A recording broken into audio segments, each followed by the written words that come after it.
2015년 4월 원래회의를 시작하도록 하겠습니다.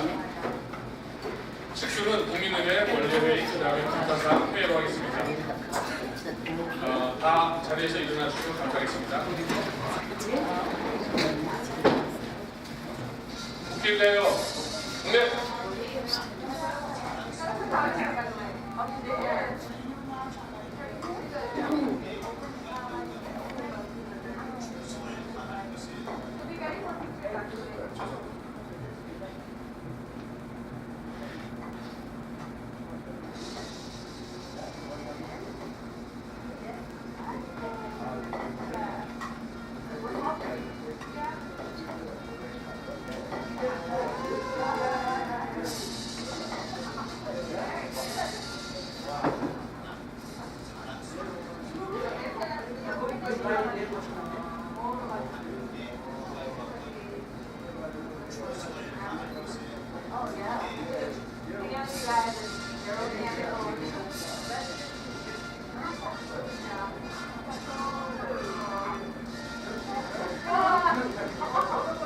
바로 중국 사람의 토공 명령에 대한 능력이 있겠습니다. 능력.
바로 자리에 착석해 주시면 감사하겠습니다. 오늘 원래 모형으로 한일 회장께서 오셔서 간단한 인사 말씀과 이야기를 하신다고 했는데 아마 길이 있으면 다 들으실 것 같습니다. 이번 4월 원래는 앞으로 분기별로 일단 일반회계와 장학기관에 대한 결산을 보고해드리고 있습니다. 그래서 일반회계 결산을 먼저 해드리도록 하겠습니다. 보시는 것처럼 2월분기 3,940원, 전년도 2월분기였고요. 지금 현재 임원비, 그 다음에 이사비, 회비, 그 알고회비 3개월 동안 이렇게 들어 7,400원이 들어갔고, 그 다음에 지금 3개월 동안 식사비가 1,525불 나가고, 그 다음에 떡값, 돈값, 인간기념세 672불, 그리고 제한기준의 후원금이 100불 나갔습니다. 그래서 2,298불 37,000원이 지급돼서 현재 자리에 4,743불 남아있습니다. 이제 분기별로 이렇게 보면 아마 무슨 무리가 없이 그냥 이렇게 잘 보실 수 있을 것 같아요. 혹시 간단하게 질문이 있으시면 없으시면 없는 것으로 알고 넘어가도록 하겠습니다. 회비 이사님이 나쁘면은 다음 것 같습니다. 오늘도 내신 분들이 많이 오셨어요. 그 다음에 1사분기 장학기금은 작년 2월금 3,873원 그대로 지금 잔고에 그대로 되어 있습니다. 장학기금과 중개가 어떤가 공통이 되어 있어서 공개되어 있고 현재 잔액은 3,873원 29전입니다. 자, 오늘 세미나를 위해서 오셨는데 신별 닥터께서 오셨습니다. 주제는 알러지를 인지하는 내용인데요. 저기 임태성 그 뒤에 자료 가지고 있어요. 저쪽에 그걸 좀 나눠보세요.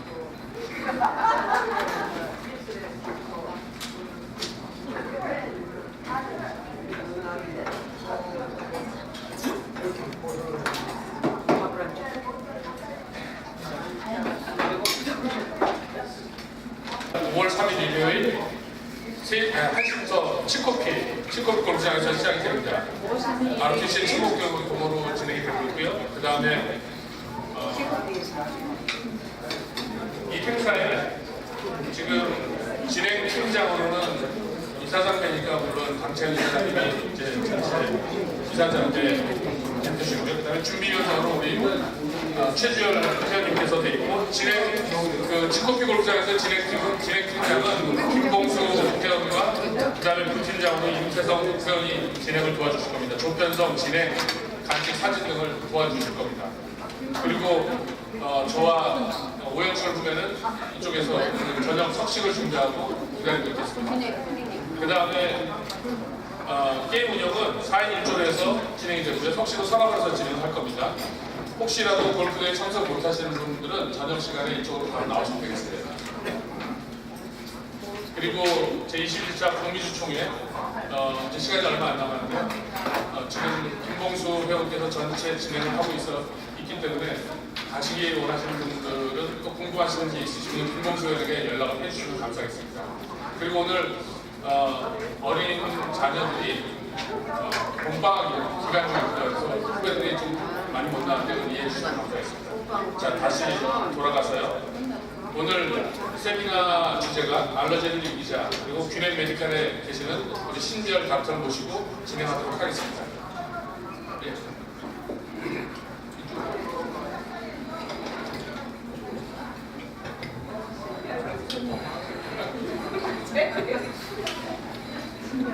세미나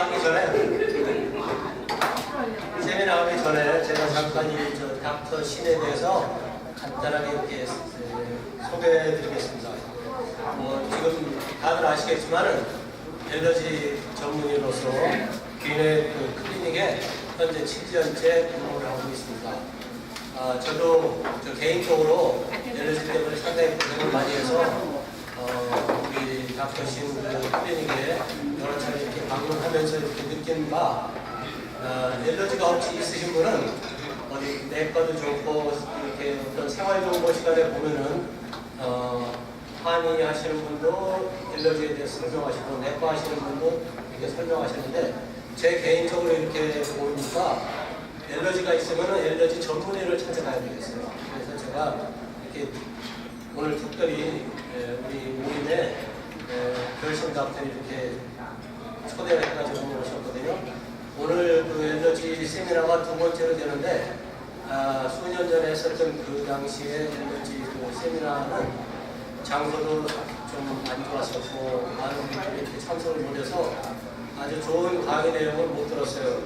오늘 강의를 해주실 결심 닥터는 그 예일대학 메디컬 스쿨을 졸업하시고 거기서 이제 내과 전문의를 마쳤고 그 다음에 플로리다 대학에서 엘러지 그 전문의를 받으셔가지고 그 조지아 클리닉에서 수업을 해주십니다.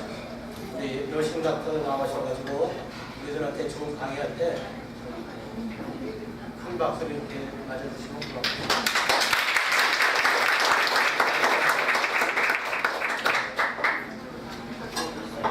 하니까 좀 어색한데요. 혹시 저번에 제가 했을 때 그때 오셨던 분들 많으신가요? 아니면 그때 안 오셨었어요? 그러면 제가 여기에 대해서 제가 뭐 많이 말씀드리는 것도 좋겠지만 제가 계속 말만 하다 보면 좀 지루하실 것 같아요. 식사하고 싶고 하니까 제가 많이 이렇게 질문도 하고 좀 이너웨이티브하게 하는 게 좀 좋을 것 같아요. 뭐 길게 안 할 테니까요. 아무래도 지금 꽃가루 시즌이니까 꽃가루를 고생하시는 분들이 좀 많으실 것 같아요. 그래서 거기에 대해서 집중적으로 하고 만약에 뭐 정말 다른 거에 대해서 질문이 많으시다, 뭐 손자손녀 아니면 뭐 애들이 땅콩하는 거가 있다, 아니면 뭐 아토피로 피부로 고생을 하고 있다, 그러면 제가 거기에 대해서 질문을 하시면은 제가 뭐 답변하는 걸로 좀 해드릴게요. 혹시 여기 오신 분 중에서 꽃가루로 고생하시는 분들 계신가요? 저도 있거든요. 생각보다 많지 않네요. 아니면 주위에 꽃가루로 많이 고생하시는 분들은 많이 보셨죠? 네. 알러지가 없으신 게 참으로 다행이신 것 같아요. 많으신 분들이 고민인 것 같으신데요. 아무래도 꽃가루가 이렇게 알러지가 있는 거는 제 개인적으로는 면역 상태가 아주 좋은 거예요. 이게 뭐냐면 이제 잘못 알고 계시는 분들이 많이 계세요. 그러니까 알러지가 있으면 면역이 안 좋기 때문에 생긴 거라고 많이 말씀하시거든요. 근데 그 실은 그게 아니에요. 면역이 너무나 그 과민 반응을 해서 생기는 질환이에요. 그러니까 알러지를 그러니까 뭐 광고 같은 거 많이 들어보면 뭐 면역 체계를 키우는 뭐 약을 먹어야지 알러지가 낫는다 이렇게 말씀을 많이 하시거든요. 근데 다 잘못된 정보예요. 제가 보기에는. 왜냐하면 과민 반응으로 생기는 그 면역 체계의 그 이상이 와서 생기는 게 알러지성 비염입니다. 그러니까 예를 들면은 꽃가루가 이제 만약에 코 안으로 들어갈 거 아니에요, 그죠? 그러면 솔직히 뭐 전혀 저희한테 해가 되는 거는 아닌데 그러니까 해가 안 되는 거에 그 면역 체계가 생기면서 이게 이제 그 다음 해부터 이제 계속 이제 증상이 이제 그 악화가 되는 거예요. 그러니까 예를 들면은 만약에 한국에서 뭐 알러지가 전혀 없으셨는데 이제 미국에 오셔가지고 가장 티피컬한 케이스가 미국에 오셔가지고 한 1년, 2년 사시다가 증상이 전혀 없었는데 한 3년 정도 되면서부터 이제 뭐 감기 기운처럼 이렇게 오고 콧물이 좀 나오고 증상이 이제 미미하다가 점점 시간이 지나면 지날수록 심해지는 경우가 가장 그 티피컬한 케이스입니다. 왜 그러냐면요, 그 우리 몸에는 그 여러 가지 항체가 있어요. 그러니까 항체라는 거는 영어로는 뭐그 엔타바디라고 하는데요. 그 항체가 이제 그 우리 몸에 노출 그 외부에서 이렇게 세균이 들어왔을 때나 박테리아 같은 게 들어오면 항체가 생기게 돼요. 근데 그건 좋은 항체예요. 그러니까 그 항체가 생김으로써 나중에 이제 박테리아가 들어오면은 그 침투를 했을 때 그걸 갖다 이제 싸워주는 거죠.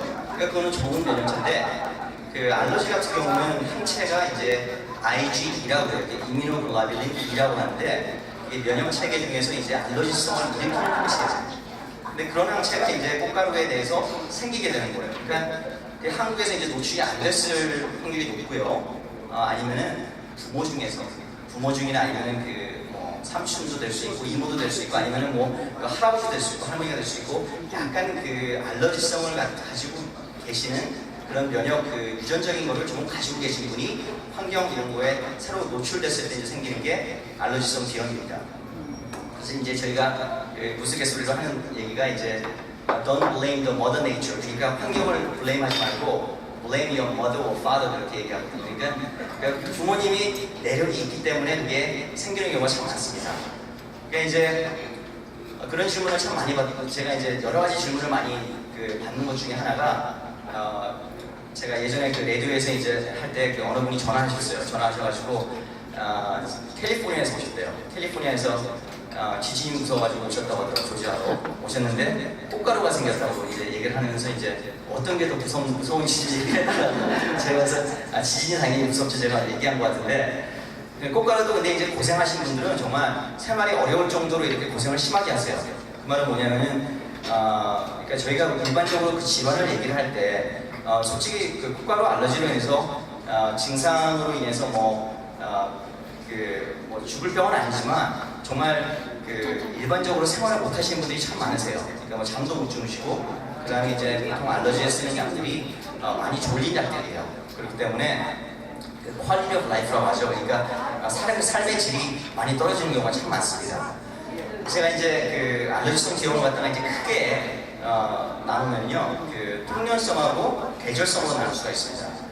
계절성은 이제 봄에만 이렇게 나타나는 게 이제 증상이죠. 증상이고 아니면 통연성 같은 경우는 1년 내내 증상이 있는 거예요. 비염 증세가 계속 부쩍대고 아니면 콧물이 나오고 코가 뒤로 넘어가고 코 막힌 증세가 오고 아니면 뭐 눈이 간지럽다든지 그런 경우가 있을 수가 있고요. 계절성으로는 뭐 봄에 오는 게 가장 많지만 가을에 오는 경우가 참 많습니다. 조지아는 조금 덜한데요. 그 만약에 북동부에서 사셨던 분들 같은 경우는 가을에 참 많습니다. 그게 왜냐면은 그때 날리는 꽃가루가 틀리기 때문에 그렇습니다. 그리고 또 1년 내내 이제 오는 그런 것 중에 가장 대표적인 거는 많이 아시는 그 진먼지 진드기, 이제 더스트 마이시라고 하거든요. 근데 진먼지 진드기는 참 많습니다. 그러니까 뭐 아무리 집을 깨끗하게 해도 진먼지 진드기는 모든 집에 다 있을 거예요.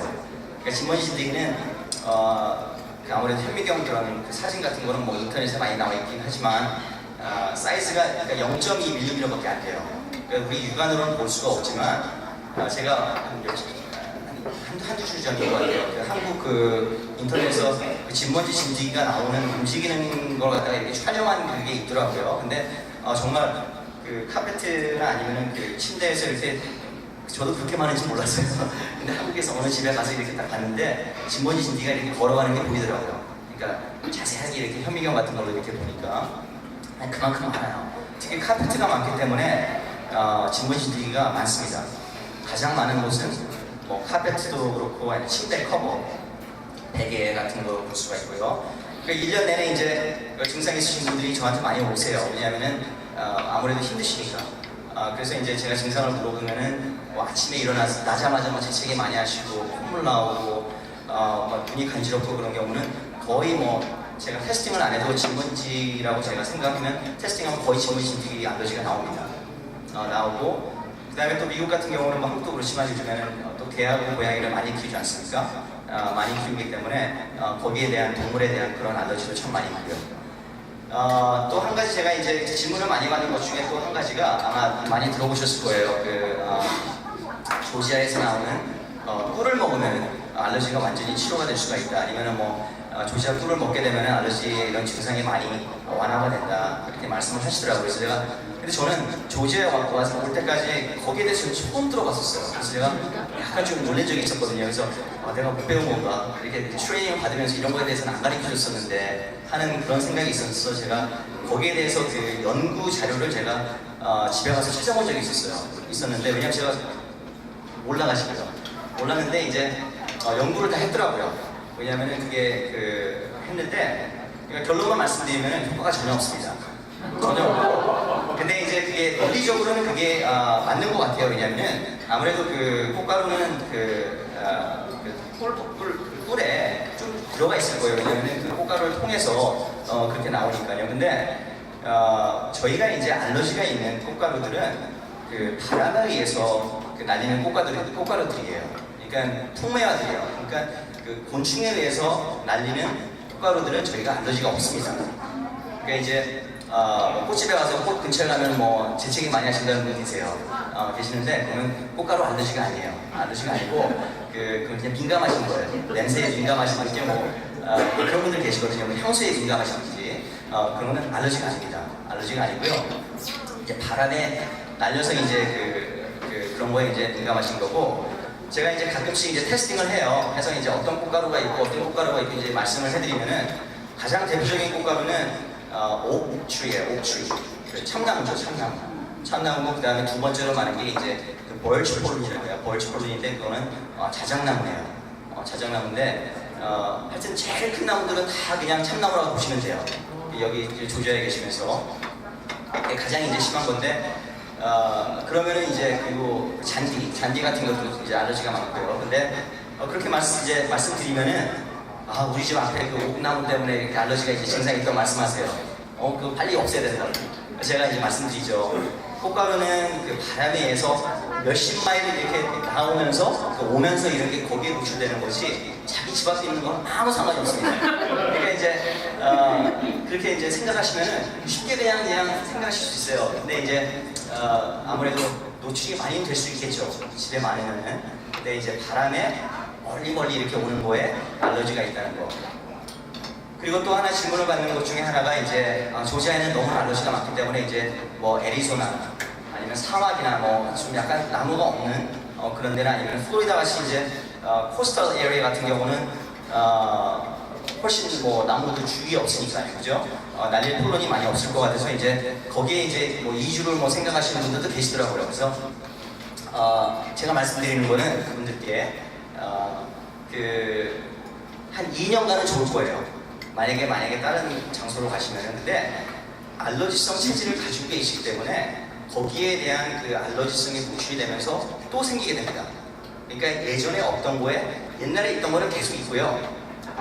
없던 거에 더 생기게 됩니다. 그렇기 때문에 그 알러지는 더 심해지면 심해졌지 보통은 이제 더 좋아지지 않아요. 그러니까 만약에 좋아지는 경우라면은 연세가 많이 드신 분들이에요. 그러니까 면역체계가 너무나 떨어져가지고 반응을 안 하는 거예요. 과민 반응이 없는 거예요, 아예. 그렇기 때문에 알러지는 보통은 65세 이상이 되면은 알러지성 비염은 좋아지게 돼 있습니다. 근데 이제 다른 비염이 생겨요. 그러니까 알러지성 비염은 아니지만, 그러니까 non-allergic rhinitis라고 알러지가 아닌 비염이 생깁니다. 그렇기 때문에 근데 보통 알러지로 생긴 비염은 나이가 들면서 좋아진다는 거.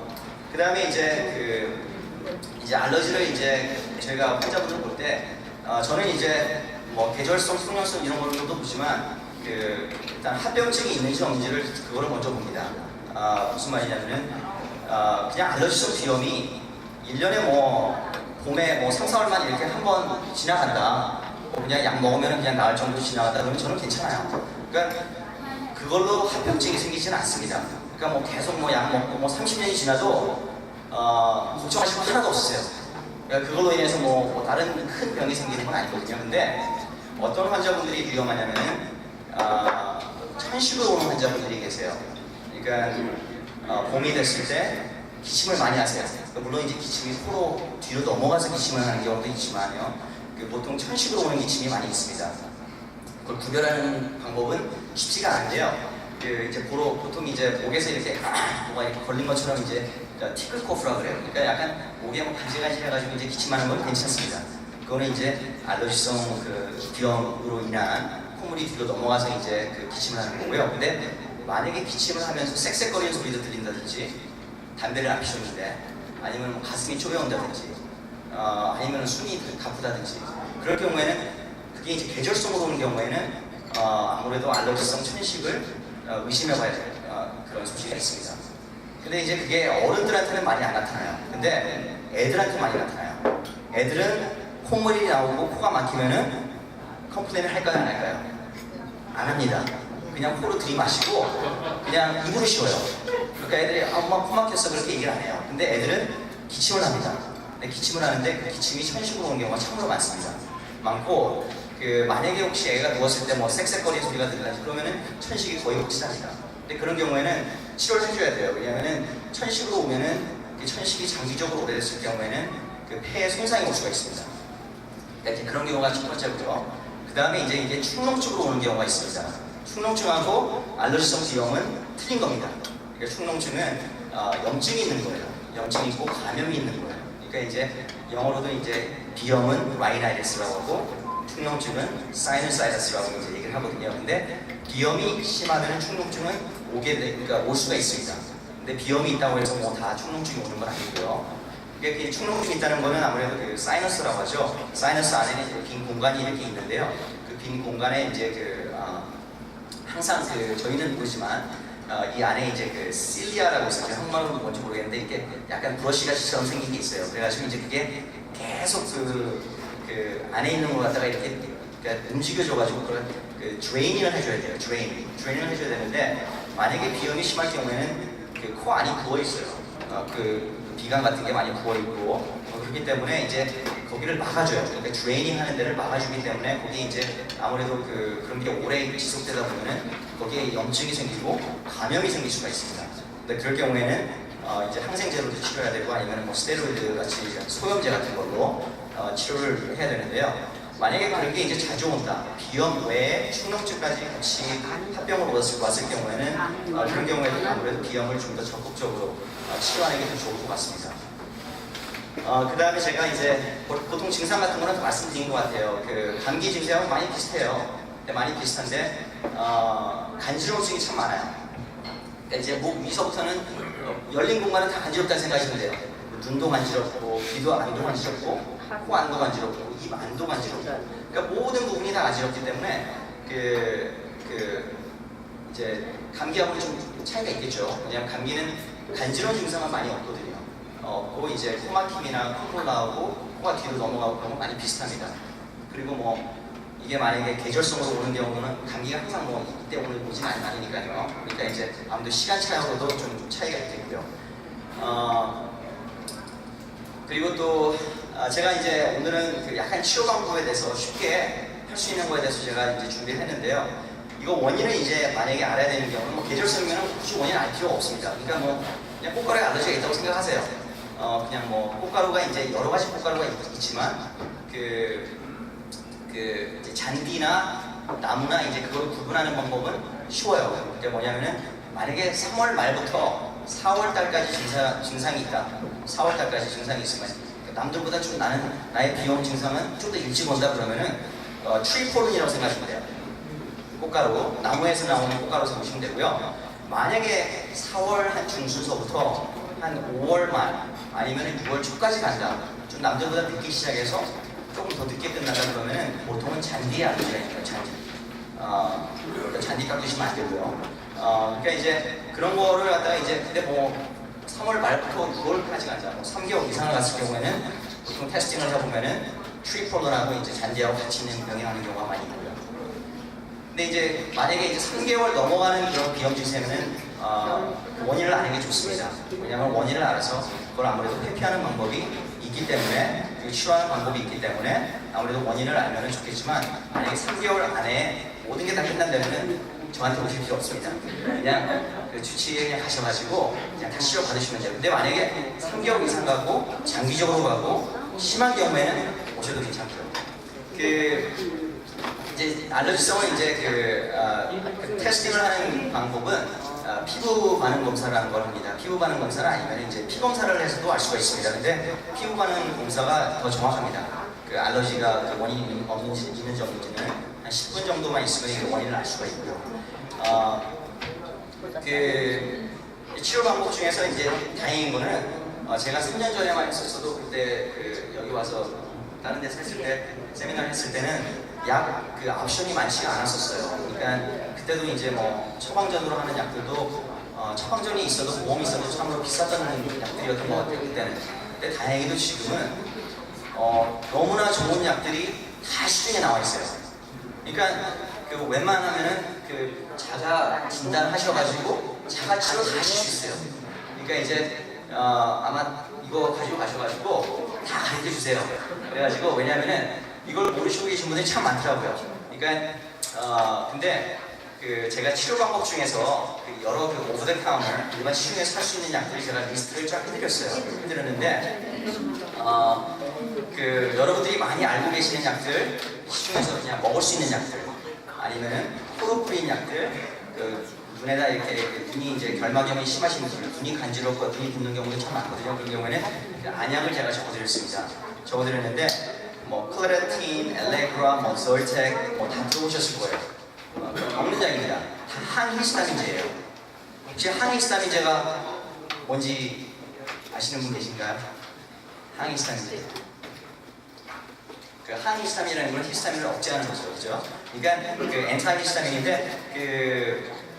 그거를 먹어도 이제 안 드는 경우는 왜냐면요, 히스타민이라는 거는 그 우리가 알러지 비염이 있을 때 나오는 매체 중에 하나입니다. 하나. 그러니까 매체가 한 거의 뭐 몇천 가지예요. 그 면역 그 이런 거로 갖다가 통해서 나오는 매체가 여러 가지인데 그 중에 하나예요. 그러니까 그것만 블락을 시키는 거예요. 근데 다행히 그게 가장 메인 매체이기 때문에 효과가 있는 겁니다. 그러니까 만약에 간지럼이 있고 콧물 나오고 코 막히고 뭐 모든 증상을 다 가지고 계시다 그러면은 처음 그 먹는 약으로 시작을 하시는 게 좋을 것 같은데요. 근데 이제 클레라틴이나 엘레그라 같은 경우는 안 졸려요. 안 졸리는데 절텍 같은 경우는 이제 그 약간 졸릴 수가 있습니다. 그러니까 밤에 드셔야 되는 거고요. 이거는 뭐 그 평생 드셔도 괜찮아요. 제가 보기에는. 근데 연세가 드신 분들 같은 경우는 아무래도 조금 여러 가지 뭐 메모리 프로블럼도 있을 수가 있고 기억 못 하시고 아니면 약간 밸런스 같은 것도 문제가 있을 수가 있고 그러니까 저는 60세 이상 되시면은 이런 약을 거의 안 씁니다. 아니면은 밤에만 그냥 주무시기 전에 그냥 드시도록 하는 경우가 많이 있고요. 근데 이제 뭐 애들 같은 경우도 약간 좀 쓰기가 좀 그런 게 애들이 힘들어해요. 그러니까 뭐 학교 가서도 졸고 아니면은 뭐 약간 좀 능률도 떨어지고 왜냐면 약간 약을 먹으면 베네줄 같은 거 드시면 약간 좀 어지럽고 좀 몽롱하잖아요. 그렇기 때문에 이런 약들도 그런 걸 갖다가 이제 좀 유발시킬 수가 있기 때문에 이제 필요할 때만 드시는 게 좋을 것 같고요. 제가 가장 선호하는 약은 코에다 뿌리는 약입니다. 코에다 뿌리는 약은 거의 스테로이드로 만들어 되어 있어요. 스테로이드성인데요. 그 가장 효과가 있고 가장 제가 보기에는 안전하고 장기적으로 써도 애들한테도 부담이 없습니다. 그렇기 때문에 지금 나와 있는 약 중에서 가장 대표적인 거는 네이서콜이라는 약이 있고요. 그게 작년에 나왔고요. 플로네이즈라는 약은 올해 2월달에 나왔습니다. 근데 네이서콜이라는 약은 원래 굉장히 비쌌던 약이에요. 근데 작년에 그 오브 더 카너가 되면서 많이 싸졌어요. 그러니까 효과도 있고 굉장히 좋을 거예요. 근데 그것도 이제 코막힘 증세나 아니면 콧물이 많이 나오고 그러니까 코가 뒤로 넘어갔을 경우에는 효과가 있는데 이거는 정기적으로 써줘야지 효과가 있습니다. 그러니까 예를 들면 만약에 봄에 3월 중순부터 뭐 4월 중순까지 그 증상이 있다 그러면은 그때는 한 달간은 그냥 꾸준히 써주시는 게 좋고요. 증상 좋아졌다고 이제 바로 멈추시면은 또 증상이 생겨서 쓰시면은 효과가 없을 수가 있습니다.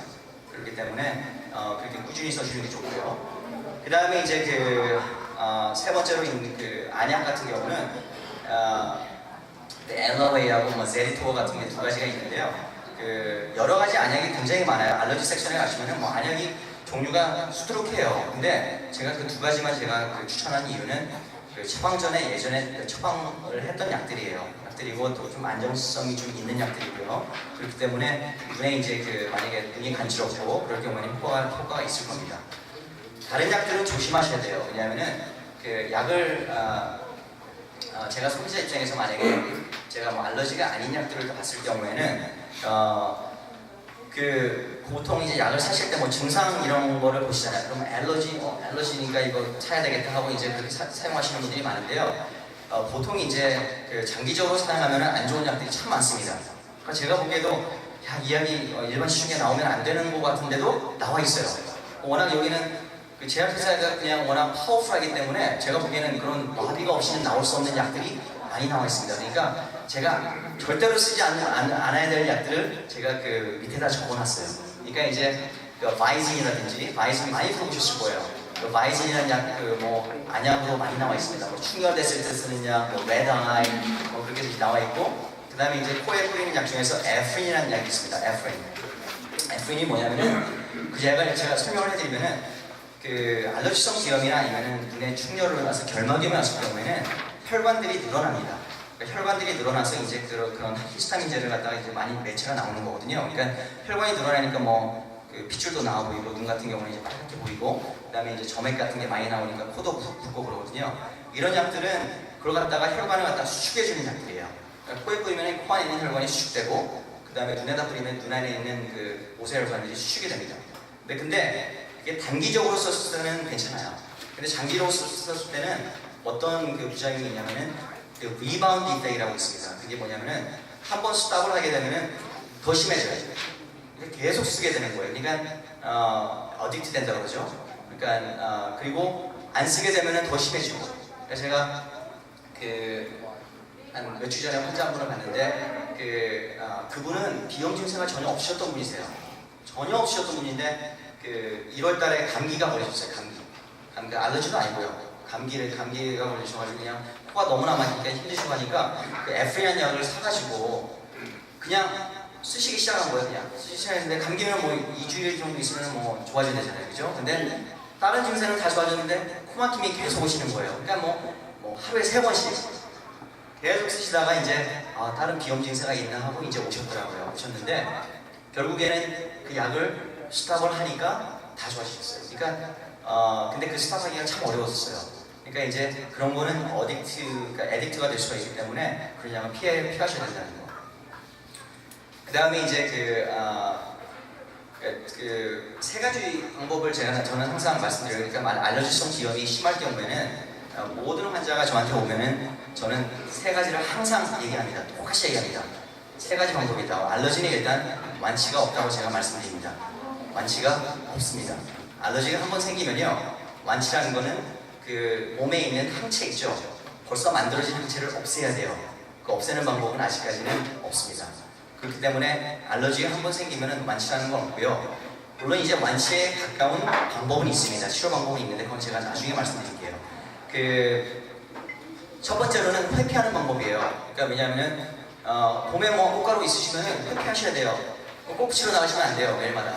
왜냐하면은 증상이 심해지니까요. 그러니까 그렇다고 방 안에만 계시는 건 아니지만 꽃가루가 날리는 시간이 가장 심한 때는 아침이에요. 아침. 그 다음에 꽃가루 수치라는 그 웹사이트를 제가 다 적어드렸고요. 녹색 거기 페이퍼에 여러 가지 수식이 있습니다. 근데 이제 이제 팔로우하기에도 좀 쉬운 것도 있고 아니면 어려운 것도 있는데 제가 가장 강조하는 거는 쉽게 할 수 있는 거는 손 자주 씻고 그 다음에 머리서부터 발끝까지 씻고 밖에 들어왔을 텐데 가족 모두가 하셔야 돼요. 그러니까 뭐 가족 중에서 한 명이 고생하고 있는데 한 명만 그 사람은 계속 하고 있으면은 딴 사람들은 다 갖고 들어오는 거니까요, 밖에서. 그러니까 가족 모두가 그때만큼은 이제 도움을 주셔야지 그 효과를 볼 수가 있고요. 그다음에 이제 여러 가지 뭐 중에서 이제 그 있는데 그걸 이제 읽어보시면 될 것 같아요. 그래서 이제 꽃가루 수치를 보면은 이제 어떤 알러지가 있는지 나옵니다. 그러니까 꽃가루 수치가 이렇게 나오고 아마 2, 3일 전에는 꽤 높았던 것 같아요. 6천까지 올라온 것 같은데요. 여러 가지가 이제 있는데 그 가장 제가 말씀드린 것처럼 오크, 참나무, 그 다음에 그 벌치, 그 자작나무, 그게 이제 높을 때는 아무래도 좀 피하시는 게 좋을 것 같다고 제가 권해드리고 싶고요. 그 다음에 두 번째 방법은 이제 제가 말씀드린 이런 약물요법이 있고요. 그 세 번째 방법은 뭐냐면은 제가 이제 그 알러지스트, 그러니까 전문으로서 정말 제가 도움을 드릴 수 있는 분 같은 경우는 이제 모든 약을 다 써보셨어요. 눈에 들어가는 거, 먹는 거, 안약도 다 써보시고, 그 다음에 1년 내내 고생 많이 하시고, 그 다음에 보험은 더 고생하시고, 그런 경우에는 이제 제가 하는 방법은 면역요법입니다. 면역요법이 뭐냐면은 여기서는 이제 알러지 이뮤노테라피라고 해요. 한국에서 공동요법이라고 아십니까? 그 벌에 쏘였을 때 치료하는 방법 있죠? 그게 뭐냐면은 벌침을 놔주는 거거든요. 근데 벌침을 한 번에 그냥 놔주면 안 되고 작은 소량으로서 점점 높여가면서 놔주면서 면역체계를 키우는 겁니다. 똑같아요. 100년 동안 바뀌지가 않았어요. 치료방법이. 그러니까 이거는 그 알러지성 있는 원인을 알아가지고 그거로 갖다 거기에 대한 그 단백질을 그 주 원인인 단백질을 저희가 소량씩을 그 단계적으로 주입을 시켜서 면역 체계를 키우는 겁니다. 그게 어떻게 되냐면요, 이제 조금 깊게 들어가면은 그 제가 IgE라는 그 항체 면역 체계 그 알러지가 생기면 올라가는 항체가 있다고 하지 않았습니까? 그 항체가 몸에 굉장히 많은데 그 항체를 갖다가 바인드하는 다른 항체를 만들어줘요. 그렇게 면역요법을 하게 되면 그러면은 그 알러지성을 일으키는 항체가 이제 꽃가루가 들어와도 반응을 안 하는 겁니다. 완치약 아닙니다. 왜냐하면은 이걸 갖다가 내성을 만들어주는 거기 때문에 still 완치는 아닙니다. 근데 이제 완치에 가깝게 치료가 되는 경우가 많이 있습니다. 근데 그것도 어떤 알러지에 따라서 틀립니다. 그러니까 만약에 꽃가루나 잔디나 고양이 털이나 아니면은 진먼지 진디 같은 경우는 효과가 거의 80%에서 90%입니다. 근데 뭐 강아지나 아니면은 그 몰드라고 그러죠. 곰팡이도 이제 알러지성을 일으키는 것 중에 하나거든요. 근데 그런 거는 효과가 50% 정도밖에 안 됩니다. 왜냐하면은 종류가 워낙 많기 때문에 그 종류 다른 거로 갖다가 다 주입시켜 줄 수가 없어요. 그렇기 때문에 효과가 떨어지는 것도 있고, 그러니까 그건 개개인에 따라 많이 틀리고요. 10대 때나 아니면 그 애들이었을 경우에는 효과가 뭐 제가 보기에는 제 경험상으로는 거의 100%인 것 같아요. 근데 그건 연구 결과로도 마찬가지고, 왜냐면 그때 나이 때는 면역 체계를 바꾸기가 굉장히 쉽습니다. 근데 그 알러지로 뭐 고생을 뭐 오래 하신 분들, 특히 뭐 30년간 뭐 나는 꽃가루로 고생해서 이제 한번 치료를 받아봐야 되겠다 오신 분들은 제가 말씀드려요. 죄송하지만 이 치료 방법이 안 될 것 같다고 말씀드려요. 그래도 방법이 없기 때문에 해봐야 되겠다 하시고 나서 후회하시죠. 근데 이제 왜냐면 안 들으니까. 근데 왜냐면은 그 30년 동안 이렇게 면역을 그 체계가 이렇게 굳어져 있는 거예요. 그러니까 그거 갖다가 내성을 만들고 톨러런스를 만드는 데는 면역 그 요법이 효과가 많이 떨어집니다. 떨어지고, 그러니까 아무래도 젊은 사람들이 그러니까 젊은 사람들은 더 적극적이에요. 그러니까 만약에 10대 애들 데리고 왔으면 저는 면역요법을 거의 90%를 권해요. 왜냐하면은 이 친구는 몇십 년을 살아야 되거든요. 그렇기 때문에 몇십 년 동안 고생하는 것보다는 치료를 받는 게 훨씬 낫기 때문에 그래요. 근데 이제 아무래도 좀 연세가 드신 분들은 아무래도 제가 면역요법보다는 다른 방법으로 하는 방법을 더 권하는데 많지가 않죠. 약물도 다 하셨고 하니까 이제 그때는 이제 해보긴 하지만 효과가 많이 떨어집니다. 글쎄요, 제가 몇 분 정도 됐죠? 그 외에는 제가 혹시 질문 같은 거 있으시면은 제가 질문 받고 그렇게 하는 걸로 할게요. 예. 저는 까단 건지는 아닌데 이렇게 커피값을 싸다 보면 물이 색깔이거든요. 네. 그러니까 마이신, 메다 이런 한정이 마이신 쓰지 말라고 그랬어요. 네. 그건 알러지가 아니고요. 너무나 컴퓨터를 이렇게 뚫어지게 보셔가지고 안구 건조증 같은 게 생긴 거예요. 제가 보기에는. 왜냐면은 가장 흔한 게 빨갛게 되는 게 이제 그러니까 눈을 깜빡깜빡 해주셔야 돼요. 항상 하실 때. 그러니까 컴퓨터 보실 때 안구 건조증이 제가 보기에는 드라이 아이 신드롬이라고 하죠. 근데 제가 보기에는 예전보다 요즘에는 너무나 많아진 것 같아요. 그게 제가 보기에는 컴퓨터 때문에 그런 것 같아요. 컴퓨터도 그렇고 뭔가 이렇게 주시를 너무나 오랫동안 하두면은 블링킹을 해줘야 돼요. 항상 눈은 루브리컨트가 필요해요. 그러니까 윤활유가 필요해요. 그래서 이제 블링킹을 해주면서 계속 해줘야 되는데 계속 보고 계시면은 그 블링킹을 안 하세요. 그렇기 때문에 그 하루에 몇 번 블링킹 하시는지 혹시 아세요? 하루에 몇 번 그 블링킹 하시는지 혹시 개수하시는 분 계세요? 네? 몇만 번이요? 네, 비슷합니다. 15,000번이에요, 15,000번. 예. 자는 거 빼고요. 자는 거 빼고. 근데 컴퓨터 하시면은 그 계속 이렇게 뚫어지게 보시면은 블링킹을 안 하게 돼요. 그렇기 때문에 제가 항상 권해드리는 거는 책을 보는 것도 마찬가지고요. 책을 볼 때나 아니면 컴퓨터 볼 때 뭐를 이렇게 TV로 볼 때도 마찬가지고요. 그 항상 3-40분 후에는 10분 정도의 눈의 휴식이 필요합니다. 아까 이제 딴 데를 보시고 그러니까 블링킹을 하시는 것도 좋고요. 그럴 때는 이제 어떤 걸 쓰시냐면은 그냥 artificial tear를 쓰시면 돼요. 인공 눈물을 쓰시면 되고 아니면 뭐 refresh 같은 그런 refresh라는 제품이 있는데 그게 인공눈 artificial tear로는 괜찮습니다. R-E-F-R-E-S-H refresh라고 고요. 근데 그리고 또 연세가 이제 드시면은 뭐 나이가 드셨다는 건 아니고 연세가 드시면은 안구 건조증은 항상 생겨요. 왜냐면은 그 혈압약에서도 그런 걸 있을 수도 있고 또 그렇기 때문에 이제 그 원인이 또 하나예요. 안구 건조증이 알러지약을 쓰면은 악화가 돼요. 모든 알러지약은 제가 아까 리스트에 해드린 것처럼 모든 그러니까 코도 그렇고 눈도 그렇고 다 건조하게 하지만 모든 다른 부분도 다 건조하게 해요. 그렇기 때문에 뭐 피부도 건조하게 하고 그렇기 때문에 특히 안구 건조증이 있으신 분들은 그 알러지약을 드실 때는 좀 조심하셔야 될 것 같아요. 다른 질문 다 있어요. 지금 13살짜리 여자애가 호감 알러지가 있어요. 눈을 눈이 가렵고 근데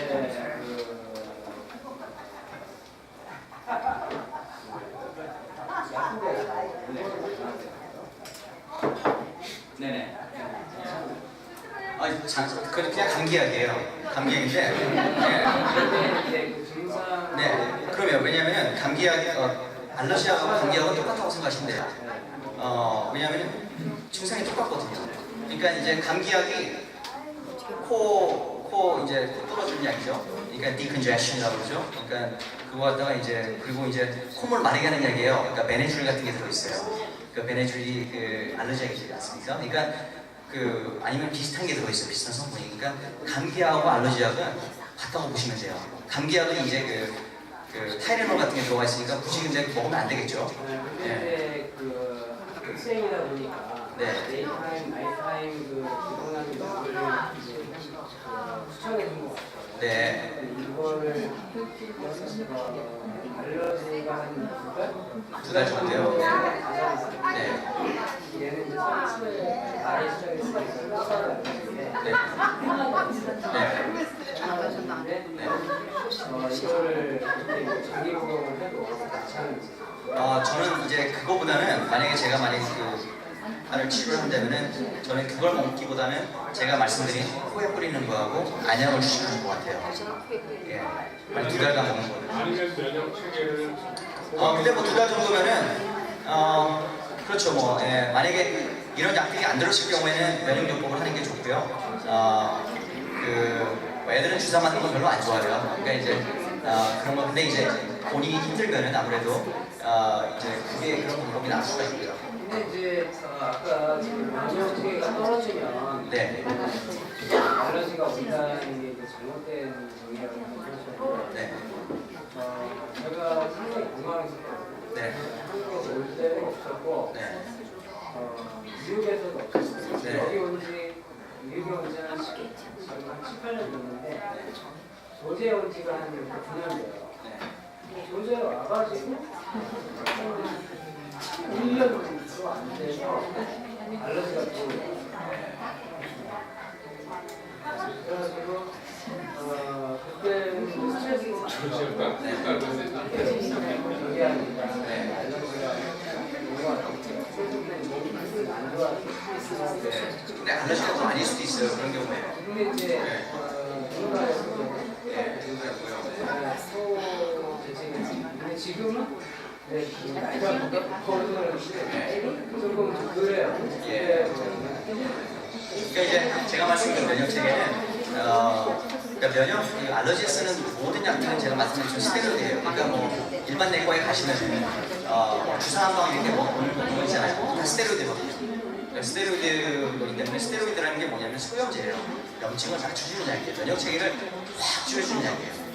스테로이드. 그렇기 때문에 왜 면역 체계를 낮춰주는 약을 먹어야 되냐면 면역 체계가 높기 때문에 먹는 거예요. 근데 이제 제가 좀 많이 심플파이하게 말씀드린 건 사실이에요, 솔직히 얘기해서. 그러니까 면역 체계가 굉장히 많아요.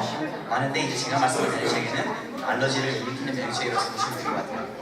그러니까 이제 염증을 일으키는 그런 그 면역 체계가는 그거 좋아야 돼요. 그러니까 제가 보기에는 뭐 홍삼이라든지 뭐 건강식품 많잖아요. 면역 체계 도움되는 그런 거는 좋아요. 그러니까 근데 그거는 왜냐면 저희가 감염의 그런 싸우게 하는 그런 면역 체계이기 때문에 그런 거는 길러주면 굉장히 좋아요. 그걸로 인해서 뭐 알러지가 심해지는 건 아니거든요. 근데 면역 체계가 이제 그거는 다르다는 거예요. 예. 홍삼을 이제 예를 들면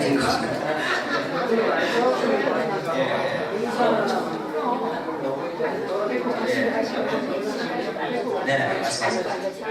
제 아내가 20여 년 동안 그 진먼지증 같은 그 아마 먼지 알러지. 네네. 그래서 계속 콧물을 많이 흘리는데 그 스테로이드 주사를 맞으면 한 3개월 괜찮아요. 네 맞습니다. 그 3개월 뒤에는 잠시 또 다시 시작이 되는데 네네. 그걸 그렇게 계속 맞아도 괜찮은지. 안 됩니다. 네, 그런 경우에는 면역 공격을 해야 돼요. 왜냐면 솔직히 저는 이제 제 개인적인 견해가 참 많은 것 같아요. 저는 제 만약에 부모님이랑 저는 스테로이드 주사를 한 대도 안 맞아요. 왜냐면 그게 나쁘다는 건 아니에요. 나쁘다는 건 아니지만 그 정도로 그 부작용이 있다는 이야기예요. 그러니까 1년에 뭐 그러니까 한 번 정도는 괜찮습니다. 제가 보기에는. 근데 그러니까 저한테 오시는 분들도 많이 계세요. 그러니까 스테로이드 주사 좀 나달라고 하는데 저는 한 1년에 한 5명 이상 놔준 적이 없는 것 같아요. 그러니까 왜냐면은 그 부작용은 바로 나타나지가 않아요. 근데 연세가 만약에 뭐 30대, 40대부터 그걸 꾸준히 맞아오면은 목내장, 백내장, 뭐 골다공증, 뭐 여러 가지가 많이 그런 합병증이 있을 수가 있어요. 특히 당뇨가 있으신 분들은 절대 맞으시면 안 돼요. 당뇨가 있으면은 그 혈당을 굉장히 높여줘요. 그렇기 때문에 근데 이제 정말 그 약 외에는 드는 게 없다. 그러니까 다른 거는 하나도 안 듣고 이제 그것만 맞으면 나는 효과가 있다. 그러면 괜찮습니다. 근데 1년에 한 번 이상은 절대 안 돼요. 3번을 맞은 근데 뭐 1년만 맞으시면 괜찮은데 막 그게 뭐 정기적으로 계속되면은 안 되죠. 밖에 가서 따로 같이 싸워야 돼요. 그래서 뭐 엘러지는 이기자 하셔가지고 제가 카피로 더 함께 그게요. 그러니까 이제 그게 한국 사람의 정서에 좀 안 맞는 질문인 것 같아요. 왜냐면 이거는 정말로 그 끈기와 그게 필요해요. 왜냐면 알러지성 있는 걸 갖다가 주사를 맞는 거기 때문에 낮은 농도에 시작해서 높은 농도로 올라가야 돼요.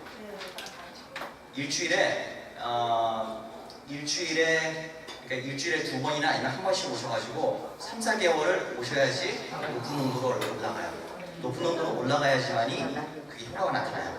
그러면 3월부터 효과를 알려주면은 12월이나 뭐 그때 해야지 효과를 그렇습니다. 그러니까 이거는 단기적인 치료 방법이 아니에요. 그러니까 올해 내가 이거 효과를 보기 위해서 12월 달부터 치료하는 방법이 아니고요. 이거는 장기적으로 그러니까 제가 스케줄을 말씀드릴게요.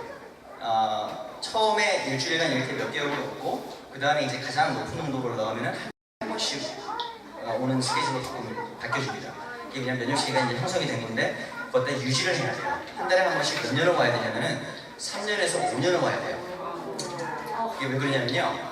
그 메모리 셀이라고 그래요. 메모리 그 면역 체계를 기억하는 거로 갖다가 만들어줘야 돼요. 근데 그게 1년이면 만들어지지 않습니다. 그러니까 효과를 만약에 그러니까 보통 어떤 경우가 있냐면은 너무나 좋아요. 1년 정도 한 다음에 그 다음에 안 오세요. 안 오면은 그 다음에 또 오세요. 또 오시면은 또 일주일에 한 번씩 또 하셔야 돼요. 왜냐하면 몸에서 기억을 못하기 때문에 그래요.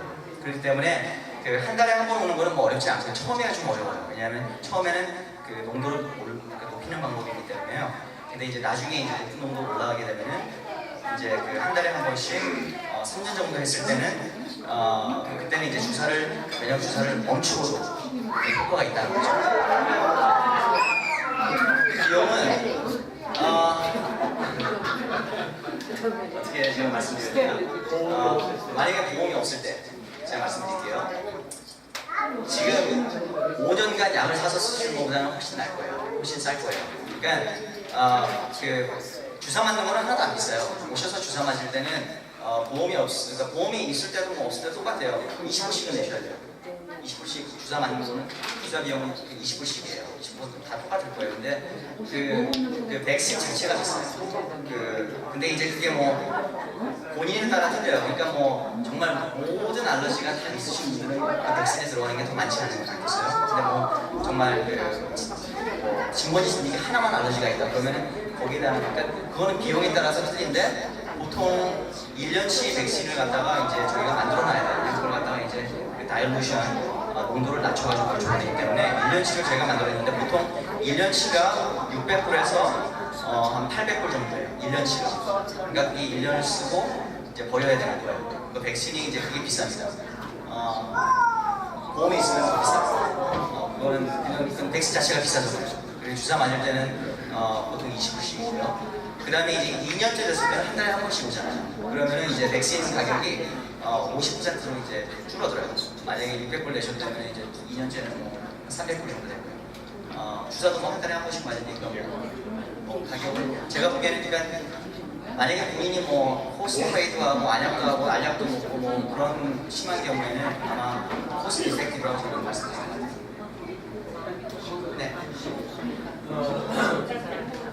집에서 간단하게 소금물 세척이요?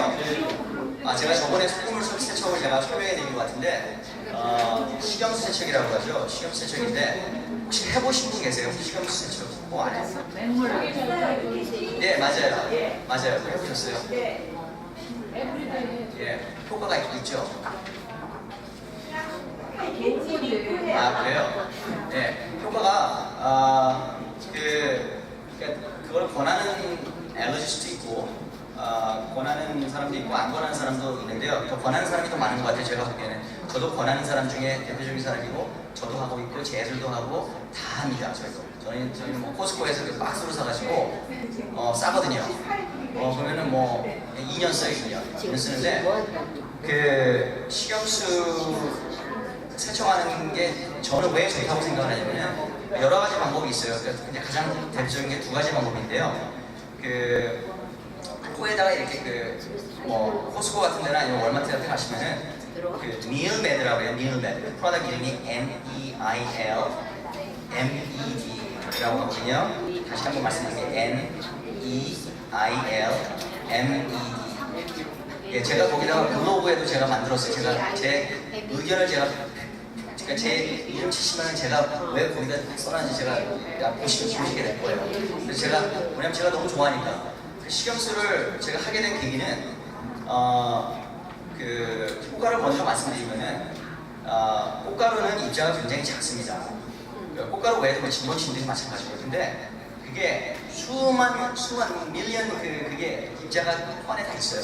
눈에 안 보이는 거예요. 안 보이는데 그게 이제 염증을 일으키는 거잖아요. 그죠? 그러니까 밖에 나가서 안에 들어오시면은 그거를 이렇게 와시를 해주면은 그게 씻겨서 나가는 거고. 물론 이제 샤워하시면서 이렇게 뭐 코로 이렇게 묻을 수도 있고. 근데 이제 그게 하는 방법이 제가 그걸 가볼 거였어요. 스피저 마를로 하는 마를인데 쭉 누르면 물이 쭉 나와요. 근데 이제 그거를 물을 이제 본인이 이제 제조하셔야 돼요. 그러니까 굉장히 간단해요. 그냥 그 8오unce 정도 그 미지근한 물에다가 거기서 그냥 있는 그 소금 그냥 타면 돼요. 그 세일링 파우더 같은 거를 갖다가 타면은 그냥 미지근한 소금물이 되는 거예요. 소금이 돼가지고 그냥 싱크대 같은 데 가져가지고 샤워하실 때 하시면 괜찮고 싱크대 같은 데 가져가지고 이거 하실 때는 입을 벌리고 하셔야죠. 입을 벌리고 코 안에다가 이걸 쭉 누르면은 물이 쭉 올라가서 다른 쪽으로 나와요. 그러니까 살살 누르면은 이게 나오고 이쪽으로 이게 나오고 그러니까 이게 이리게이션을 시켜주는 거예요. 코 안에 갖다가 와시아를 해주는 거예요. 그러니까 스프레이가 아니에요. 스프레이 아니고 이 안에 갖다가 코를 완전히 세척을 해주는 거예요. 그 코를 수술하신 분들이나 아니면 코 안에 이렇게 뭐 충농충 수술하는 분들은 무슨 말씀인지 아실 거예요. 왜냐하면 그걸 갖다 세척을 많이 하거든요. 근데 그걸 하는 이유는 그 안에 입자를 갖다가 없애주는 것도 좋지만 그 다음에 소금물은 엔타이셉틱이에요. 엔타이셉틱이 뭐냐면은 충농증 제가 말씀드린 것처럼 충농증이 혹시 있으신 분들은 백테리아가 그로할 수가 있거든요. 근데 그걸 갖다가 소금물을 넣어주면은 백테리아가 덜 그로하게 돼 있어요. 그렇기 때문에 충농증을 예방하는 차원에서 좋고요. 그 다음에 그걸 하시게 되면은 본인이 느끼실 거예요. 이렇게 막 많이 나와요. 그냥 코 안에서 그냥 줄줄 나와요. 그러면 기분도 개운하고 아무래도 뜨거운 물 샤워하고 그러면 코 풀고 그러면은 개운하시잖아요. 그러니까 그런 거예요. 그러니까 스팀 같은 게 코로 들어가면은 약간 이제 개운하듯이 그걸 하면은 좀 좋은 건데 그걸 이제 권하지 않는 그 아규먼트 권하지 않는 사람들의 그 이유는 그거를 이제 그걸 함으로써 약간 부작용이 하나가 있는데요. 코를 세게 푸시면 절대 안 돼요. 왜냐면은 그걸 하시고 나서 코를 세게 풀면은 콧물이 그 물이 귀로 넘어갈 수가 있어요. 그래서 귀가 멍멍하고 귀가 이렇게 하핑하는 그런 게 있어요. 근데 결국엔 다 나오는데 코를 절대 세게 푸시면 안 되고 그 다음에 이제 어떤 이론이 있냐면은 알러지성이 이렇게 있을 경우에 저희 몸은 솔직히 이렇게 단순하지가 않잖아요. 저희 몸은 이제 콧가루가 들어가면은 안 좋은 매체도 나오지만 어떻게 보면 좋은 매체도 나와요. 그러니까 무슨 말이냐면은 감기가 들었을 때 이제 코가 많이 막히는 거잖아요. 그때 이제 세일링 하는 거를 저도 권하는데 그러면 이제 그 안에 있는 나쁜 것들이 나오기 때문에 좋다고 이제 그 말씀을 했는데 그 몸에서 이렇게 싸우는 그런 항체나 아니면 그런 그 내개체도 나오게 돼 있어요. 그 말하면 그 시침할 때 나쁜 것도 나오지만 좋은 것도 나온다는 얘기예요. 그러니까 그게 이제 연구 결과가 많이 돼 있을 때는 아무래도 더 도움이 된다고는 나와 있어요. 그래서 저는 너무나 싸고 한 가족이 뭐 저희 가족 4명인데 다 쓰면은 17불이면 18불이면 코스코에서 하면 정말 1년 쓰거든요. 그러니까 싸고 그리고 사이드 이펙이 너무 적기 때문에 트라이해서 뭐 본인이 효과를 본다면은 저는 너무나 권하고요. 본인이 하시기에 좀 귀찮고 뭐 그냥 좀 메시하고 되고 막 그러면은 그냥 안 하셔도 괜찮을 거예요. 근데 제가 보기에는 알러지는 가치가 없기 때문에 하시는 쪽이 더 나을 것 같지 않나. 저는 다 그럴 것 같아요.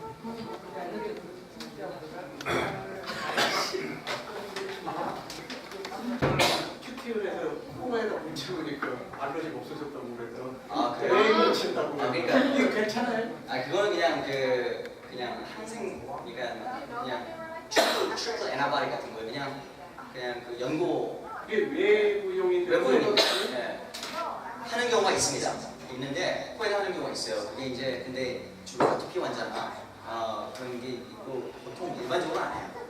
그러니까 뭐 그걸로 알러지가 치료가 되면 전 다리가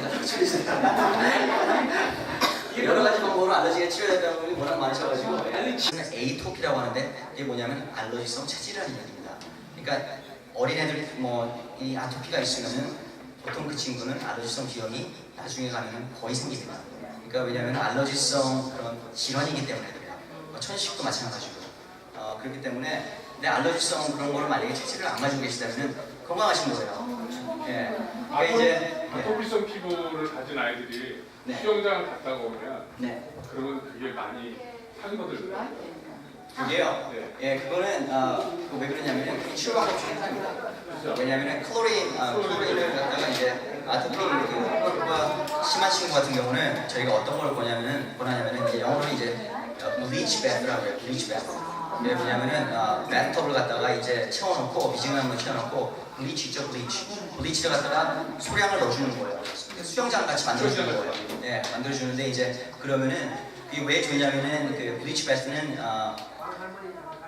아토피 피부는 포도당균이라고 그러죠. 스테플로카커스라고 하는데 여기서는 포도당균의 그런 염증이 많아요. 피부에. 그러니까 저희 몸에도 포도당균이 다 이렇게 있어요. 그래서 저희가 이제 피부가 막아주는 거를 저희 면역체계가 써주는 거예요. 항상.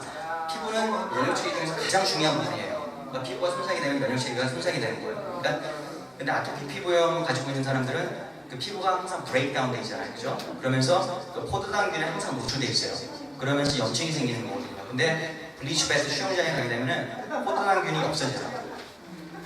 근데 이제 그걸 이제 수영장에서 나와서 바로 이제 씻어주고 보습을 해주면은 그 효과가 좋습니다. 네, 맞습니다. 그래서 이제 아토피 환자도 그렇고 알러지성 기형도 마찬가지고 그 다음에 이제 천식 환자 같은 경우는 제가 가장 권하는 운동 중에 하나가 수영입니다.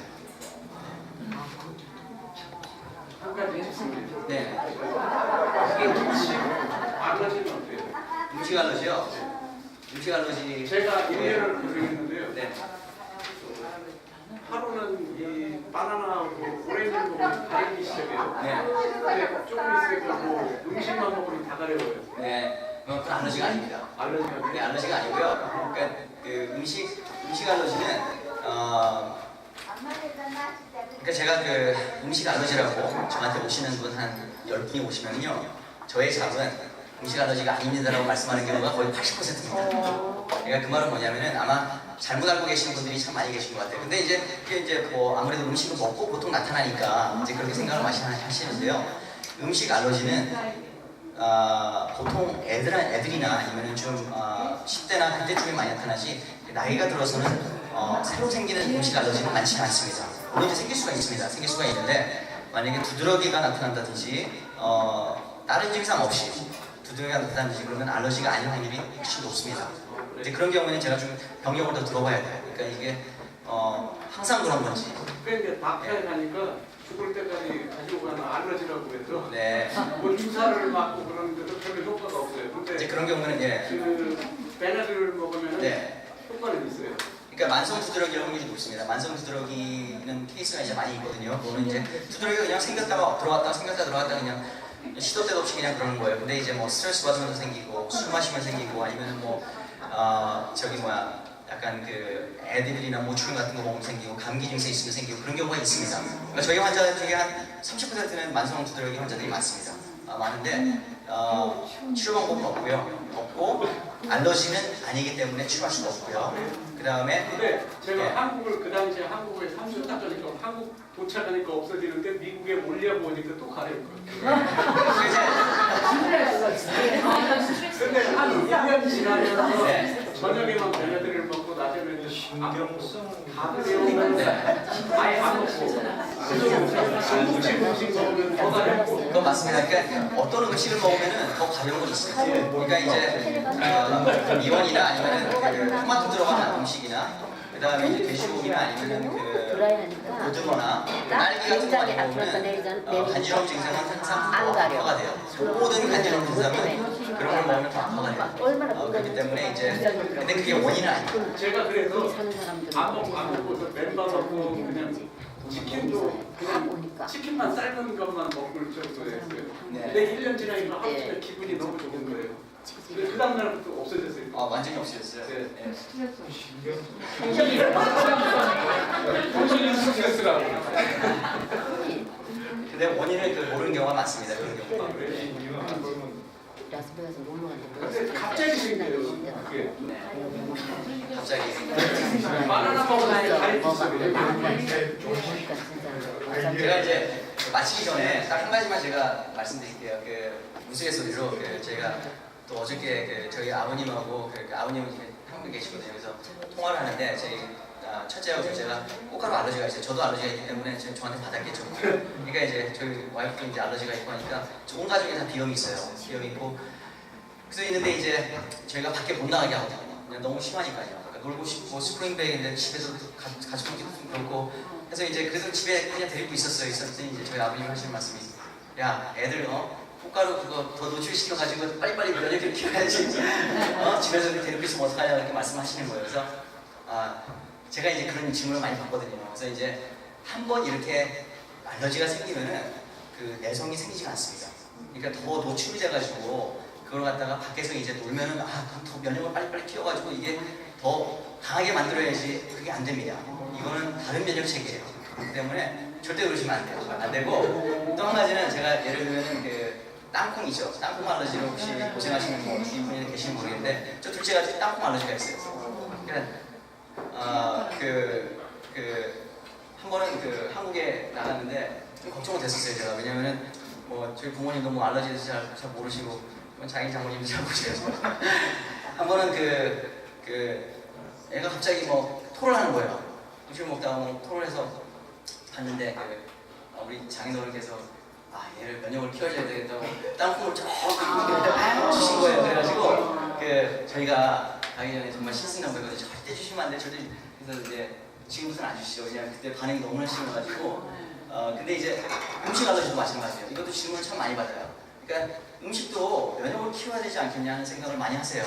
그러니까 조금씩 주면서 면역을 키워야지. 그러니까 이걸 갖다가 피하면 더 안 좋을 거라고 생각을 마시는 절대 안 됩니다. 절대 안 되고 이제 그게 치료 방법도 나오고 있습니다. 근데 이제 땅콩 같은 경우는 조금씩 이제 지금 저기 콩가루 알러지처럼 먹는 걸로 이제 아주 소량으로 해서 면역 체계를 키우는 방법이 이제 제가 보기에는 3년 안에 나올 것 같은 치료 방법이.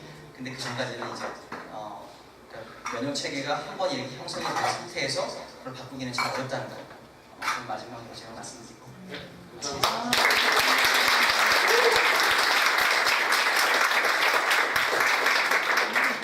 말씀을 많이 잘 해주셔서 너무 감사합니다.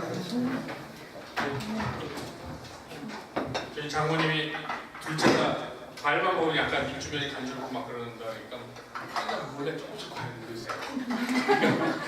제발 그러지 않으셔서 정말 그런 부모 되지 않을까 그런 또 이사장들 골프대회 5월 3일 진행합니다.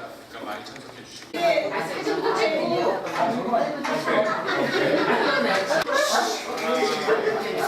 사진에 목소리 좀 나와?